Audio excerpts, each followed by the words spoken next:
एक समय की बात है। एक राज्य में एक प्रतापी राजा राज करता था। एक दिन उसके दरबार में एक विदेशी आगंतुक आया और उसने राजा को एक सुंदर पत्थर उपहार स्वरूप प्रदान किया। राजा वह पत्थर देख बहुत प्रसन्न हुआ। उसने उस पत्थर से भगवान विष्णु की प्रतिमा का निर्माण कर उसे राज्य के मंदिर में स्थापित करने का निर्णय लिया और प्रतिमा निर्माण का कार्य राज्य के महामंत्री को सौंप दिया। महामंत्री गांव के सर्वश्रेष्ठ मूर्तिकार के पास गया और उसे वह पत्थर देते हुए बोला, महाराज, मंदिर में भगवान विष्णु की प्रतिमा स्थापित करना चाहते हैं। 7 दिवस के भीतर इस पत्थर से भगवान विष्णु की प्रतिमा तैयार कर राजमहल पहुंचा देना। इसके लिए तुम्हें 50 स्वर्ण मुद्राएं दी जाएंगी। 50 स्वर्ण मुद्राओं की बात सुनकर मूर्तिकार खुश हो गया और महामंत्री के जाने के उपरांत प्रतिमा का निर्माण कार्य प्रारंभ करने के उद्देश्य से अपने औजार निकाल लिए। अपने औजारों में से उसने एक हथौड़ा लिया और पत्थर तोड़ने के लिए उस पर हथौड़े से वार करने लगा, किंतु पत्थर जस का तस रहा। मूर्तिकार ने हथौड़े के कई वार पत्थर पर किए, किंतु पत्थर नहीं टूटा।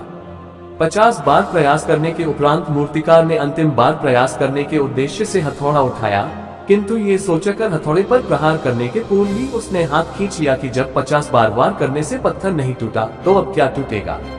वह पत्थर लेकर वापस महामंत्री के पास गया और उसे यह कह वापस कर आया कि इस पत्थर को तोड़ना नामुमकिन है, इसलिए इससे भगवान विष्णु की प्रतिमा नहीं बन सकती।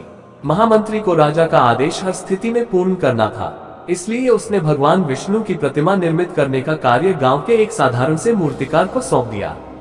पत्थर लेकर मूर्तिकार ने महामंत्री के सामने ही उस पर हथौड़े से प्रहार किया और वह पत्थर एक बार में ही टूट गया। पत्थर टूटने के बाद मूर्तिकार प्रतिमा बनाने में जुट गया। इधर महामंत्री सोचने लगा कि काश पहले मूर्तिकार ने एक अंतिम प्रयास और किया होता तो सफल हो गया होता और 50 स्वर्ण मुद्राओं का हकदार बनता। मित्रों, ये कहानी हमें ये सीख देती है कि हम भी अपने जीवन में ऐसी परिस्थितियों से दो चार होते रहते हैं। कई बार किसी कार्य को करने के पूर्व या किसी समस्या के सामने आने पर उसका निराकरण करने के पूर्व ही हमारा आत्मविश्वास डगमगा जाता है और हम प्रयास किए बिना ही हार मान लेते हैं। कई बार हम 1-2 प्रयास में असफलता मिलने पर आगे प्रयास करना छोड़ देते हैं, जबकि हो सकता है कि कुछ प्रयास और करने पर कार्य पूर्ण हो जाता या समस्या का समाधान हो जाता। यदि जीवन में सफलता प्राप्त करनी है तो बार बार असफल होने पर भी तब तक प्रयास करना नहीं छोड़ना चाहिए जब तक सफलता नहीं मिल जाती। क्या पता जिस प्रयास को करने के पूर्व हम हाथ खींच ले वही हमारा अंतिम प्रयास हो और उसमें हमें कामयाबी प्राप्त हो जाए।